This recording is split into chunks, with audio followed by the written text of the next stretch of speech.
আজকে 27শে ফেব্রুয়ারি নানান কারণে এলাহাবাদ মানে এখন প্রয়াগরাজ বলে সম্বোধিত করা হয় শিরোনামে আসে। আজকের দিনেই এলাহাবাদের অ্যালফ্রেড পার্কে, যেটা পরে চন্দ্রশেখর আজাদ এর নামে নামাঙ্কিত হয়েছে, সেখানে মুখবিরের কাছ থেকে খবর পেয়ে ইংরেজ পুলিশ স্বাধীনতা সংগ্রামী তাকে তার শরীরকে ছিন্ন ভিন্ন করেছিল গুলি চালিয়ে। তো আজকে চন্দ্রশেখর আজাদের শহীদ দিবস, তাকে স্মরণ করছি, তার প্রতি শ্রদ্ধা জানাচ্ছি। এরা যে দেশের স্বপ্ন দেখেছিলেন স্বাধীনতা সংগ্রামীরা, যে পথেই হোক দেশকে স্বাধীন করতে চেয়েছিলেন, তার স্বপ্ন আজও অধরা। তার স্বপ্ন ভাবেননি যে ইংরেজ চলে যাওয়ার পরে গোটা দেশে এমন রাজত্ব হবে যেখানে লুটেরারা মানুষের ধন সম্পদ, প্রাকৃতিক সম্পদ, তাদের কাজ কারবার, ব্যবসা বাণিজ্য, জমি, এমনকি পানীয় জল, নিঃশ্বাস নেওয়ার মুক্ত বাতাস, কথা বলার অধিকার, হক চাওয়ার, ন্যায় পাওয়ার অধিকার, এমনকি শান্তিতে ধর্ম পালন করবে সে অধিকারও তারা কেড়ে নেবে।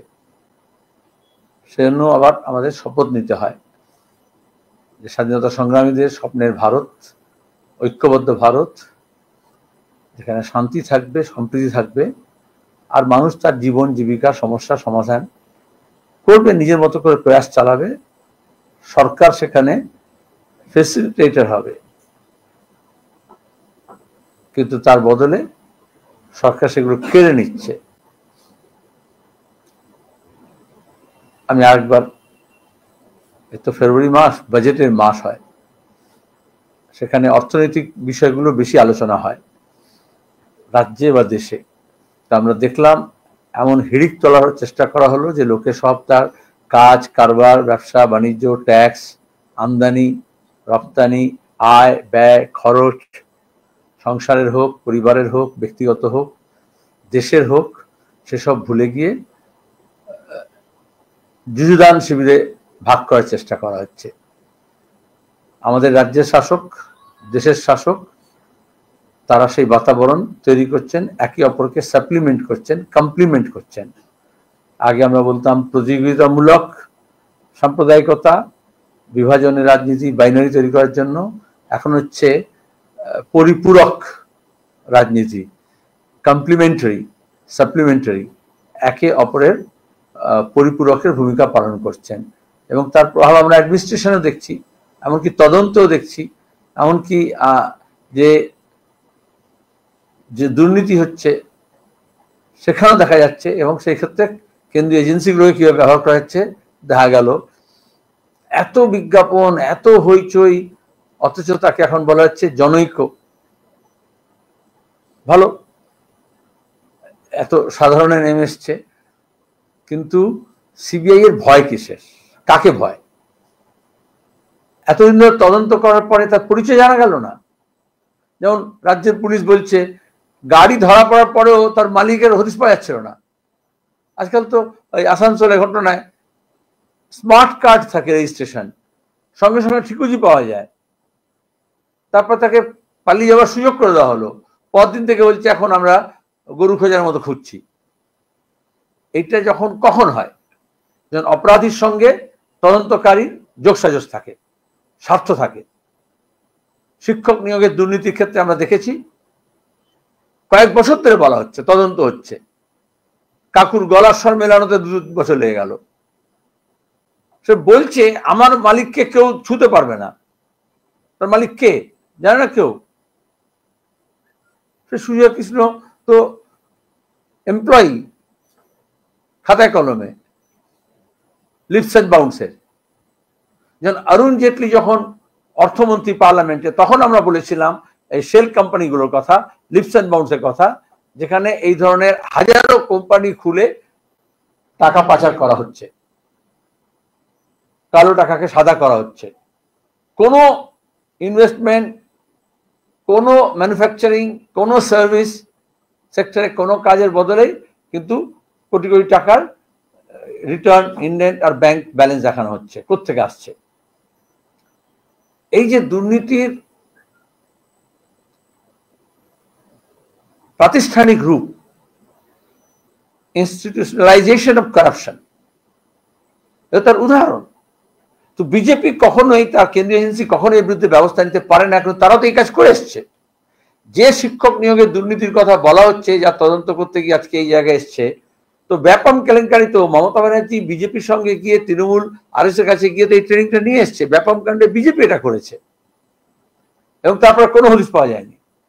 100 জন মানুষ খুন হয়েছেন, বারবার বলি আমরা, সাক্ষী, সাবুত, সাংবাদিক, অভিযোগকারী, অভিযুক্ত, অথচ রিয়েল ইস্যুটাকে বাইরে নিয়ে আসা হয়নি।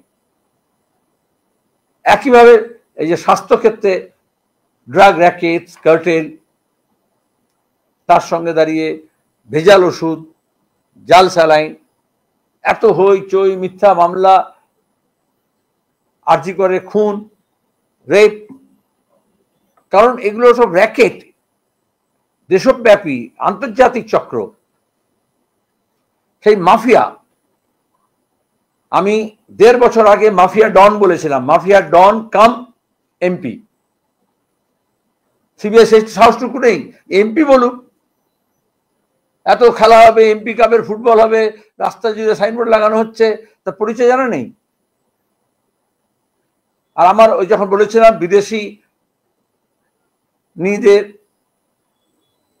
অ্যাকাউন্ট ভাড়া নিয়ে টাকা পাচার করা হয়েছে, কয়লা পাচারের টাকা, গরু পাচারের টাকা, শিক্ষক নিয়োগের দুর্নীতির টাকা। আপনাদের মধ্যে এখানে কেউ বলেছিলেন মানহানি মামলা করবে, আমি বলেছিলাম এত মোটা কয়েকশো পাতার উকিলের চিঠি পাঠানো হয়েছিল। আর তারপরে কয়েকজন দালাল সাংবাদিক হইচই আরম্ভ করেছিল, কেন এরকম বলা হলো।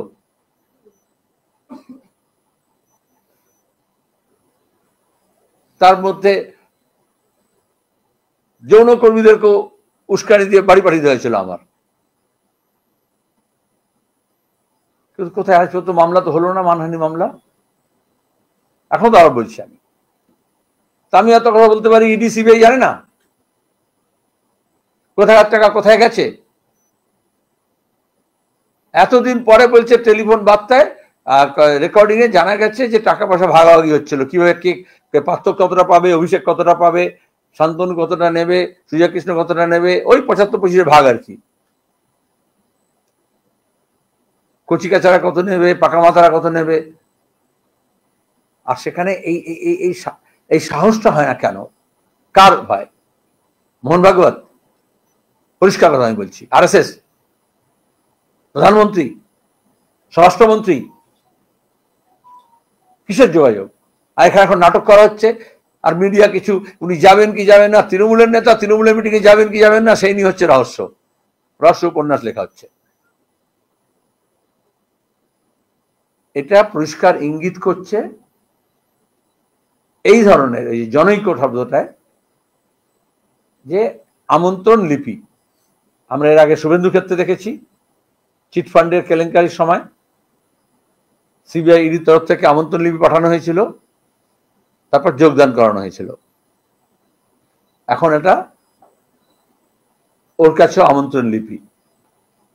আর তোমার যারা দেখাচ্ছে এই কেলেঙ্কারি, এই ঝগড়া হবে, এই ঝামেলা হচ্ছে, এই মারামারি হচ্ছে, তারপর পরে আবার ঝাঁকের কই ঝাঁকে মিশে যাবে। আমি তো উদাহরণ আছে, আজকে তো উপরাষ্ট্রপতি আমাদের শহরে এসছে, কত ঝগড়া আপনারা রিপোর্ট করেছেন, কত দিস্তা ইস্তা খবর লেখা হয়েছে, কত ফুটেজ খেয়েছে, রাজভবন আর নবান্নর মধ্যে কত বিরোধ। তারপর দেখা গেল হেমন্ত বিশ্ব শর্মা, মমতা ব্যানার্জি এবং জগদীপ ধানকর একসঙ্গে বসে দার্জিলিং এ, ওই যেখানে ডেলো কেলেঙ্কারি হয়েছিল তার অদূরে, ওরা কালিম্পং হয়েছিল, ওরা দার্জিলিং এ, যত কেলো আর কি। আর এইভাবে তো মিথ্যাচার হয়। তখন কত ইনোসেন্ট লোকে বললো আপনি চলে এলেন এখানে, বলে আমি যাচ্ছিলাম, পেচ্ছাপ পেয়েছিল, চলে এলাম। শুনলাম ওখানে মুখ্যমন্ত্রী আছেন, রাজ্যপাল আছেন, ওই জন্য একটু পেচ্ছাপখানে ঢুকে গেলাম। এই বিজেপি তৃণমূলের তো নাটকের রাজনীতি। আরজি কর কাণ্ডের পরে এবং এই চার্জশিটে এখন এটা অফিসিয়ালি সিলমোহর লাগানো হলো যে কিরকম যৌথ প্রয়াসে চলছে, যে আর কমপ্লিমেন্টিং ইচ আদার। বলুন আপনাদের কোনো প্রশ্ন থাকে। যে কোনো আমি বেশি কথা বলবো না। আপনার মাইক প্লিজ, এখানে হাতে দিও।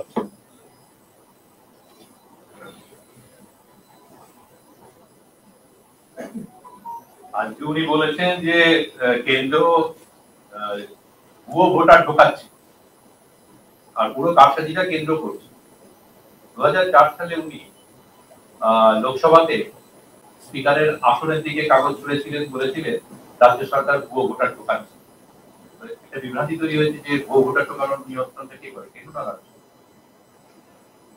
প্রথম কথা হচ্ছে 2004 সালে যখন উনি কাগজ ছোড়েননি, ভোটার লিস্ট, বাংলার ভোটার লিস্ট ছুড়েছিলেন কয়েকটা একতারা, এবং তখন তিনি এনডিএর অংশীদার ছিলেন, লালকৃষ্ণ আদবানির মানসপুত্রী ছিলেন, বিজেপির সঙ্গী ছিলেন।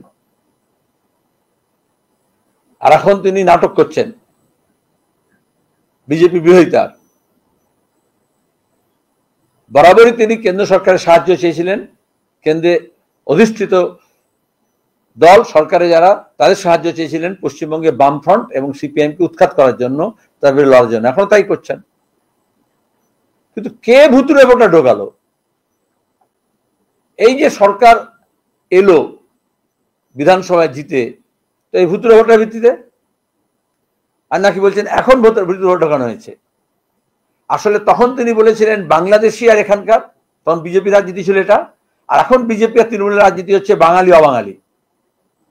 সুতরাং 2026-এর ভোটের আগে বিভাজনটা, আমি এর আগে আপনাদের বলেছি, ওই আগেকার দিনে 4 স্কোয়ার সিগারেট হতো একটা, তাতে হচ্ছে একটা ভার্টিক্যাল একটা হরাইজন্টাল, তাহলে ধর্মের নামে একটা কাটা হচ্ছে আর একটা ভাষার নামে, খান খান করার জন্য মানুষকে।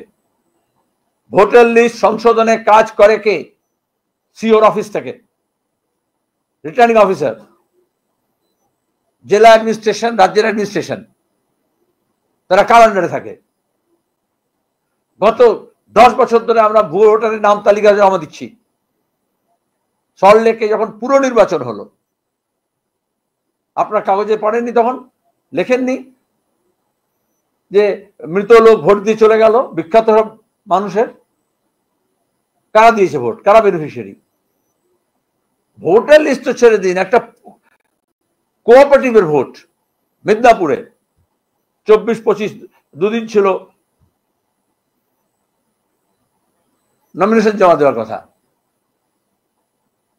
সেখানে পুলিশ, মস্তান, গুন্ডা সব মিলে সিপিএম অফিস তালা বন্ধ করে দিয়ে কেউ যাতে নমিনেশন জমা না দেয়, মারধর করে হাসপাতালে পাঠানো হয়েছে। তার 2 দিন আগে দুর্গাপুরে স্টিলের কোঅপারেটিভের, কারখানার ইউনিয়নের, ইউনিয়ন আমাদের, সেখানে দাঁড়িয়ে মারধর করে নমিনেশন জমা দিতে দেওয়া হলো না। তার মানে গোটা ভোট প্রক্রিয়াটা বানচাল করতে চায়, এবং ভোট মানুষের মত যাতে না প্রকাশিত হয়। আর তার প্রাথমিক পর্ব হচ্ছে সাধারণ নির্বাচনের ক্ষেত্রে ভোটের লিস্ট। সেই ভোটের লিস্টটাকে বিজেপি তৃণমূল উভয় মিলে মহারাষ্ট্র নির্বাচন, হরিয়ানা নির্বাচন আর এখন দিল্লি নির্বাচন প্রমাণ করেছে কিভাবে কারচুপি হয় ভোটে, একেবারে ভোটের লিস্ট থেকে গণনা পর্যন্ত। গত পঞ্চায়েত নির্বাচন, গত লোকসভা নির্বাচন তার সাক্ষ্য প্রদান করছে। এখন হচ্ছে শস্যের মধ্যে ভূত আছে, এবার ভূত নিজে মন্ত্রোচ্চারণ করছে যে আমি ভূত তাড়াবো। আমার দ্বিতীয় প্রশ্ন হচ্ছে, আজকে তৃণমূল কংগ্রেস 215টা আসন 2026-এর নির্বাচনে পাবে এবং সেই লক্ষ্যে ছাপানোর নির্দেশ দেওয়া হলো, এবং মমতা বন্দ্যোপাধ্যায়, অভিষেক বন্দ্যোপাধ্যায় দুজনেই ঘোষণা করলেন যে টার্গেট 226।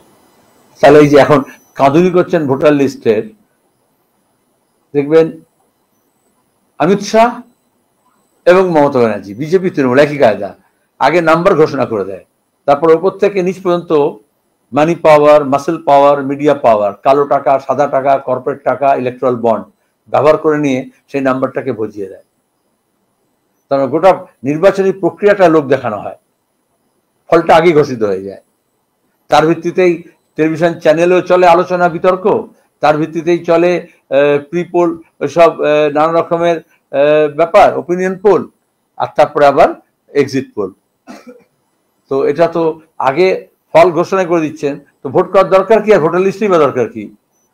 নিজে নিজেকে ইলেক্টেড ঘোষণা করে দিতে পারেন। স্বৈরতান্ত্রিক প্রবণতা এটাকেই বলে।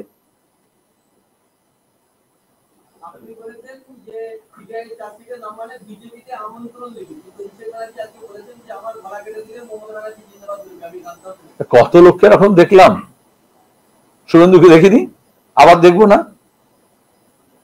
সব এক গোয়ালে গরু। নাম বলবো তালিকা দিয়ে? 2021 বিধানসভা নির্বাচনের আগে কত লোক এরকম গিয়েছিল? মমতা জিন্দাবাদ যারা বলতো তারা জয় শ্রীরাম বলে চলে গিয়েছিল না, মন্ত্রী শান্তি সব। আবার জয় শ্রীরাম যারা বলছিল তার খাবার চলে আসেনি।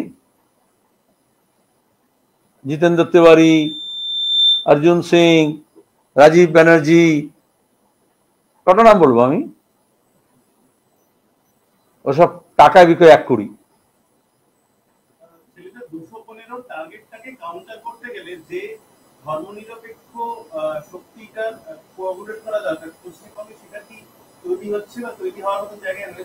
আমি বলছি 215 পেলেন কোথেকে? 294টা আসন আছে। এটাকেই বলে ম্যানুফ্যাকচারিং কনসেন্ট।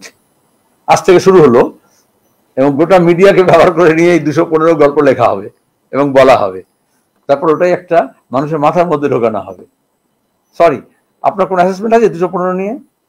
তাহলে আপনি বলুন, একটা সংখ্যা নিরপেক্ষ কোয়েশ্চেনটা করুন, আর নাহলে সম্পূর্ণ সংখ্যাটা বলুন। না, আমি অন্তত আমার প্রেস কনফারেন্সকে কোনো একটা পার্টিকুলার মেসেজ সেল করার জন্য ব্যবহার করতে দেবো না। সরি।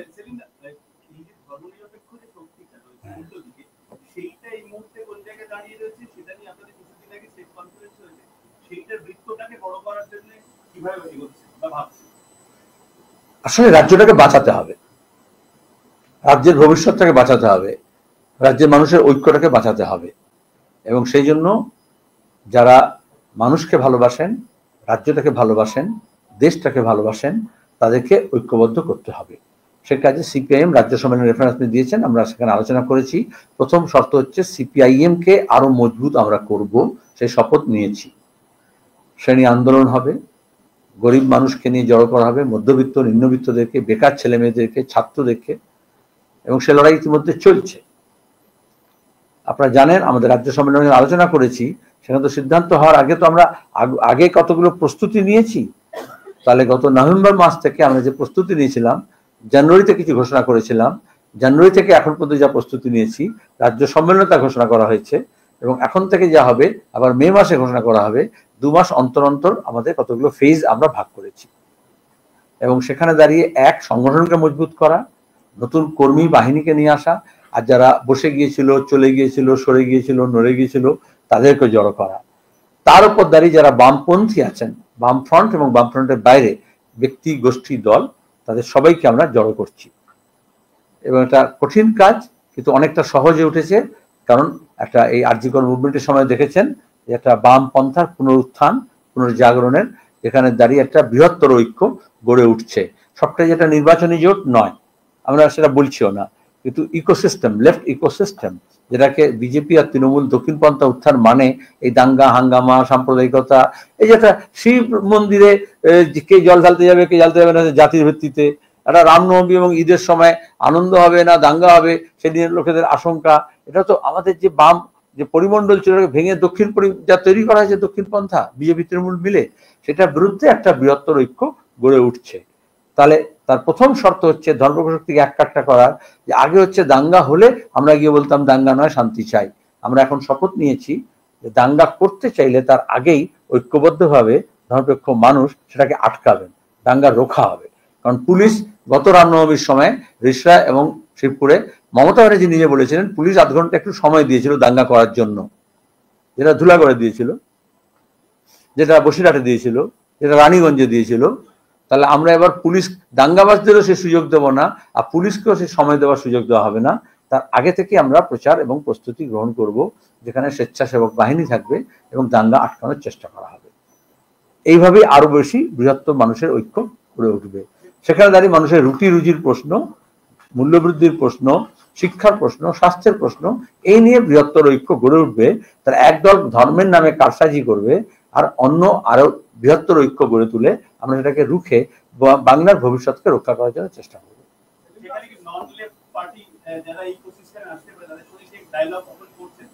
লেফট ইকোসিস্টেম রিভাইভ করলে তার ভিত্তিতে দাঁড়িয়ে বিজেপি এবং তৃণমূল নয়, আমি কোনো ব্র্যান্ড করতে চাইছি না, মধ্যপন্থী, দক্ষিণপন্থী, বামপন্থী। বিজেপি এবং তৃণমূলের সঙ্গে যেতে রাজি নয়, তাদের হাতে তামাক খাবে না এমন সব শক্তিকে আমরা একটা করছি, করব।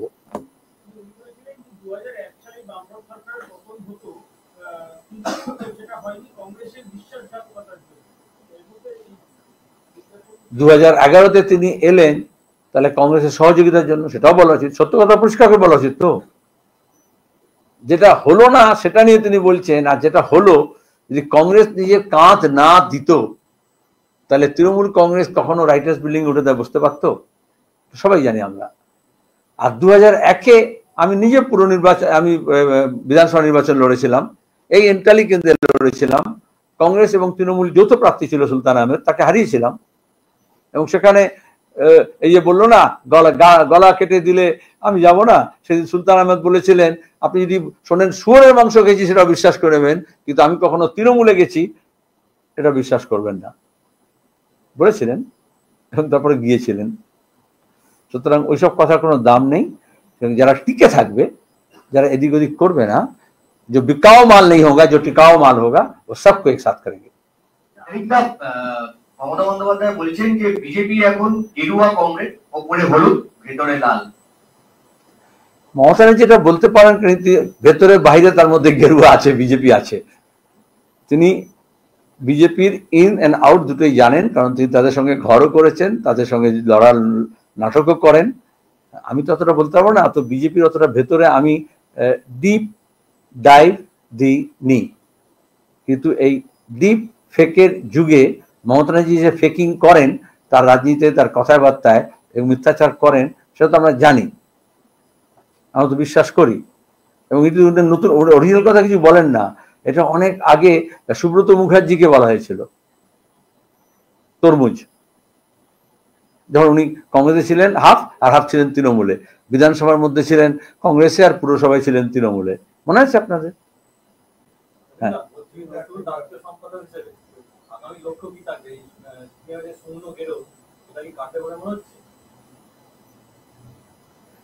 লক্ষ্য সিপিআইএম এর রাজ্য সম্মেলন আমরা ঠিক করেছি 3 বছরের জন্য সম্মেলন হয়। সুতরাং এই 25 থেকে 28 পর্যন্ত আমরা কি করে আমাদের সংগঠনকে আরো দৃঢ় ভিত্তিভূমি দাঁড়া করাবো, আরো নতুন মানুষের সমাগম করব, বৃত্তকে কিভাবে আরো বাড়াবো, এবং এখানকার মানুষের যে সমস্যা আছে, কৃষকের ফসলের দাম হোক, এই আলু চাষিদের আলুর দাম হোক, আর সারের প্রশ্ন হোক, মজুরির প্রশ্ন হোক, পরিযায়ী শ্রমিকের প্রশ্ন হোক, বেকার ছেলেদের কাজের প্রশ্ন হোক, ছোট ছোট ব্যবসা দোকানদার যারা আছে তাদের সমস্যা হোক, শিক্ষা স্বাস্থ্য নিয়ে সমস্যা হোক, স্কুলগুলো বন্ধ হচ্ছে সেগুলো খুলে রাখা হোক, বিকল্প ভাবনা নিয়ে আমাদের লড়াই ব্যাপারে আমরা সিদ্ধান্ত গ্রহণ করেছি। তারপর মানুষ ঠিক করবেন। আমরা বুথে বুথে যদি এই দুর্নীতিবাজ, তোলাবাজ এবং লুটেরাদের আটকাতে পারি, আর রাজ্যের সাম্প্রদায়িক শক্তিকে যদি পরাস্ত করতে পারি, তাহলে আর সুন্দর কেউ কেন আরো অনেক কিছু হতে পারে। বলুন, নেক্সট প্রশ্ন করে থাকলে, পলিটিক্যাল প্রশ্ন থাকলে বলুন। মাইকটাকে পাস করে দিলে ভালো হয়। অত দূরে গেলে আমার একটা তো পাওয়ার আছে তো একটা। হ্যাঁ,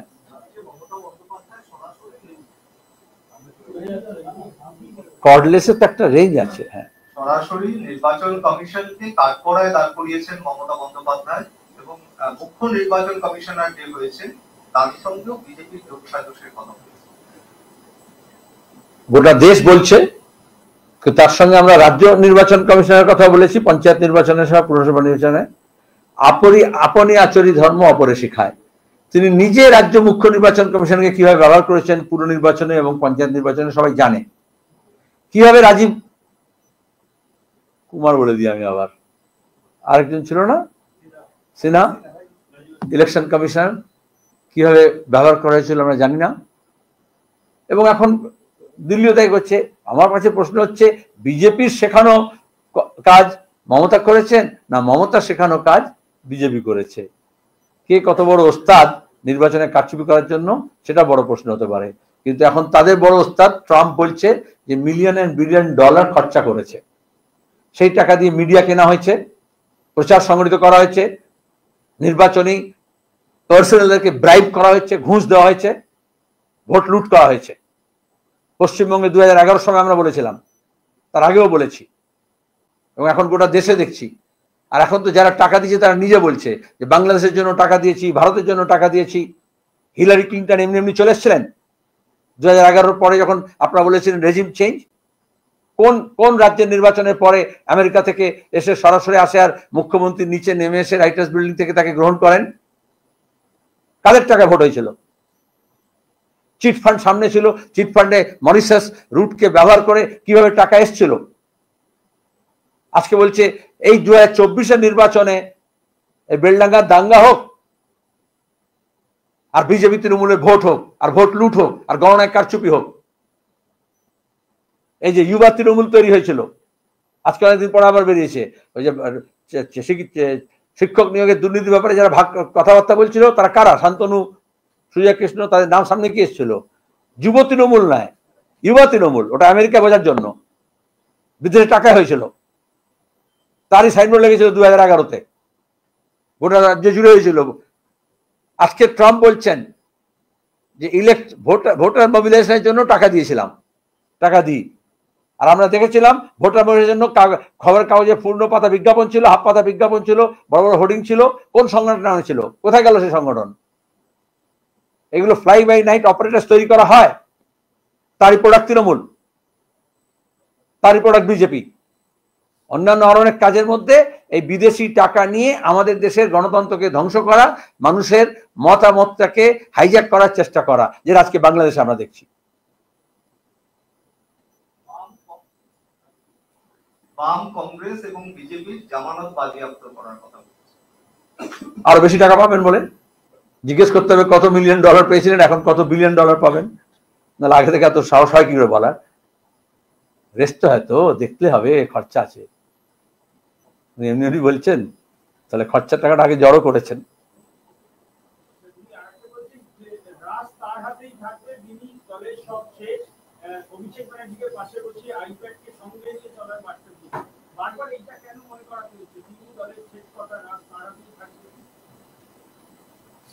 দেখবি আইপ্যাক নামটাও না, এই যে বিদেশি টাকা বলছে না, আমেরিকান টাকা দেওয়া হয় যে সংস্থার থ্রু দিয়ে, তার সঙ্গে সিমিলার নাম আছে, জানো সে নামটা?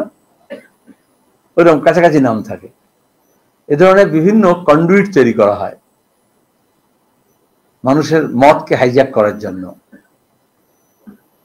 এবার রাশ কার হাতে থাকবে, রাশিফল কার কি হবে, রশি কে ধরবে আর গলায় কার রশি পড়বে, সে তো সময় বলবে।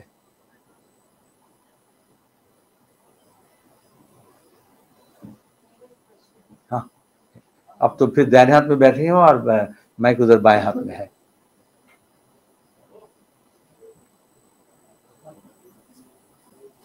पास इट একজন আজকে দিতে হয়ে যাবে, সামনে দিস না। হ্যাঁ,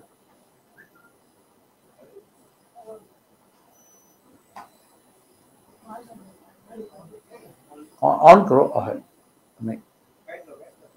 हाँ, मेरा क्वेश्चन ये है कि अभी आप फिर से सचिव के पद पे आए हैं, अभी से 2026 में जो चुनाव होने वाला है उसको लेकर के डिस्कशन मुख्यमंत्री ने शुरू कर दी है। लास्ट टाइम जब आपका इलेक्शन हुआ था लोकसभा में, उस टाइम पर भी देखा गया था कि आप लोगों ने युवा पीढ़ी को एक नया सामने रखा था, फ्रंट पे रखा था। क्या इस बार भी 26 के चुनाव में भी आप युवाओं को एक मौका देना चाहते हैं? ये एक धारा है और इस धारा को हमने वामपंथी को शुरू किए हैं और नए पीढ़ी हमारे साथ जुड़े हैं और भविष्य में और भी जुड़ेंगे। और बेशक हम ये यकीन करते हैं कि हर दौर में जो समस्याएं सामने आती है उसके रूबरू नए पीढ़ी को सामना करना पड़ता है और फिर उस समस्या के समाधान के लिए वो कृत कौशल तैयार करते हैं। इसलिए हर संस्था में हर दौर में नए पीढ़ी को सामने ले आने की कोशिश करना चाहिए। जब आज़ादी की लड़ाई लड़ी गई थी, भगत सिंह से लेकर के खुदराम से लेकर के अशफाकुल्लाह, चंद्रशेखर आज़ाद, जितने भी आप नाम बोलते हो, ये सब नौजवान ही थे। आज भी इस देश में या बंगाल में अगर कोई भी स्थिति को बदलने की मुहिम छेड़ा जाए तो बेशक नौजवान जो तबका है वो सबसे सामने आएंगे और हम इसे बढ़ावा देते रहेंगे। कोई नंबर देना चाहेंगे जिस तरह से मुख्यमंत्री ने एक दिया कि इतनी सीट्स हमारी होने वाली है, आप एज ए सीपीएम महासचिव आप पहले जब मैं अपने बचपन में जो लोग रेस खेलते थे ना, उन लोग ये नंबर लेके बोलते थे। बाद में जो लोग ये डीएल लॉटरी खेलते हैं ना, वो नंबर लेके खेलते हैं। ना तो मैं रेस खेलता हूँ, ना तो हम डीएल लॉटरी का कारोबार करते हैं। ये जो डीएल लॉटरी के भतीजा चलाता है ना, उनसे वो नंबर की बात करेंगे। Thank you so much.